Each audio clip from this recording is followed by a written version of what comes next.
Les comptes rendus de réunions dans les projets, il y en a plein. Eh bien, croyez-moi, c'est une sacrée perte de temps. Je vous explique pourquoi et comment on peut remédier à ce problème. Un projet est réalisé par des personnes. Et comment fait-on pour travailler avec des personnes ensemble? Oui, on communique, on communique. Et comment on fait pour communiquer? Là, vous devriez me dire, on fait des réunions. Oui, on se rassemble dans la même pièce, que cette pièce soit réelle ou virtuelle, et on parle, on communique, on écoute. Et sur les projets, on en fait des réunions. Des grosses, des petites, des longues, des courtes, des plénières, des huis clos. Bref, on fait des réunions avec leur compte rendu. Je vais vous expliquer comment on fait un compte rendu efficacement. Donc, on trouve sur les projets la réunion de lancement ou kick-off, le point d'avancement, la réunion d'équipe, la revue de projet, le copil, le steering committee, l'atelier de travail, le partage d'expérience, la réunion de clôture, la réunion de transfert, la réunion client, le point chantier, et j'en passe et des meilleurs. Bon, vous ne remarquez rien? Non, vraiment? Allez, je vous montre. Sur toutes ces réunions, il n'y en a qu'une durant laquelle on travaille, l'atelier de travail, car il y a des typologies de réunions. Les autres réunions ne sont pas inutiles, mais elles servent d'autres objectifs. Voici donc les trois types de réunions. La réunion de travail, la réunion de décision et la réunion d'information. Essayer de mixer tout cela est vraiment compliqué, mais les comptes rendus sont assez simples en réalité. Prenons la réunion d'information, par exemple, pour commencer. Le contenu a été préparé à l'avance, on sait sur quoi on va communiquer. Bien souvent, un support de présentation a été communiqué et préparé. Bon, le compte-rendu, c'est facile. On envoie des slides et puis c'est tout. C'est vrai ça. Que voulez-vous dire de plus? Prenons maintenant la réunion de décision.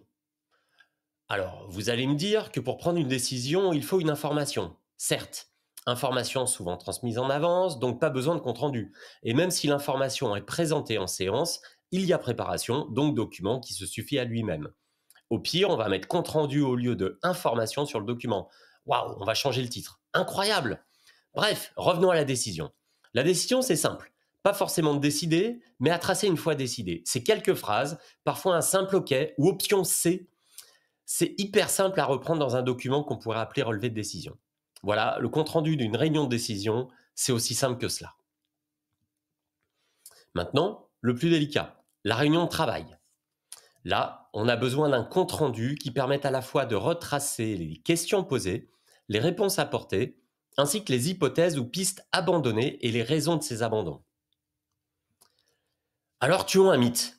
Vous n'avez pas besoin de reproduire l'intégralité des débats, sauf si vous êtes au tribunal, ou quelqu'un s'en charge pour vous, sauf si vous êtes en comité social d'entreprise. Vous savez, le fameux monsieur l'élu dit que, et madame la directrice répond que.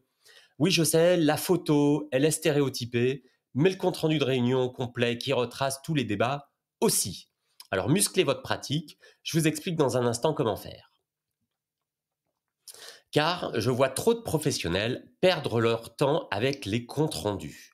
Le gros écueil est de prendre des notes pendant la réunion, de taper le compte rendu un peu après, puis d'envoyer une pour validation. Ça, c'est zéro pointé. Et je peux vous dire que moi aussi, je me suis retrouvé sur le quai de gare à taper sur mon clavier posé sur mes genoux. Alors, arrêtez de faire ça. Voyons comment font les pros du compte rendu. Avant de voir comment faire un compte rendu comme un pro, et si ce contenu vous plaît, pensez à activer la cloche ou à cliquer sur s'abonner pour être au courant des nouvelles vidéos. Rappelons à quoi sert un compte-rendu de réunion. Il sert à garder trace du travail réalisé. Pour qui? Pour un lecteur, qu'il soit participant ou non. Et qui réalise le compte-rendu? Les participants de la réunion.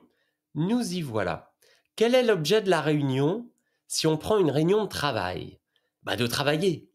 Et le compte-rendu doit retracer ce travail. Travail qui doit être fait. Vous voyez où je veux en venir? Le compte-rendu est le livrable de la réunion. Et comment on fait pour produire un livrable? On travaille tous dessus. On projette donc le compte-rendu où on partage son écran en cas de réunion virtuelle. Et l'objet de la réunion est donc de savoir ce qu'on écrit dans le compte-rendu. C'est que du gain. On évite les non-réponses, on évite les ce n'est pas ce que j'ai compris, on évite les depuis j'ai eu la réponse, tu peux modifier le compte-rendu pour l'intégrer? On gagne du temps, on gagne de l'argent. Et si vous êtes au paperboard ou au tableau blanc, eh bien photo, email, et c'est envoyé. La photo de votre travail fait alors office de compte-rendu. En visio, ça pourrait être une saisie d'écran. Je vous assure que l'essayer, c'est l'adopter. Mais à quoi ressemble donc un compte-rendu? C'est dans son expression la plus simple, un tableau, avec bien sûr les participants, les objectifs, le lieu et la date, puis la liste des décisions et actions décidées. Dans la colonne commentaires, on peut ajouter tous les commentaires, notamment les justifications de la décision ou de l'action. Voilà. On projette ce document à chaque réunion, on fait le point sur les sujets ouverts, on en ouvre d'autres au besoin et on avance. Et si vous avez des schémas ou des plans à ajouter, faites une saisie écran ou une photo. Nous avons donc vu dans cette vidéo les différents types de réunions, comment nous pouvons faire un compte-rendu de réunion et surtout à quel moment. Alors mettez en commentaire comment vous faites vos comptes rendus. Pensez à vous abonner à cette chaîne YouTube pour suivre les actualités et les nouvelles vidéos. À bientôt pour de nouvelles vidéos sur la gestion de projet facile.fr, le blog qui vous aide à réussir tous vos projets.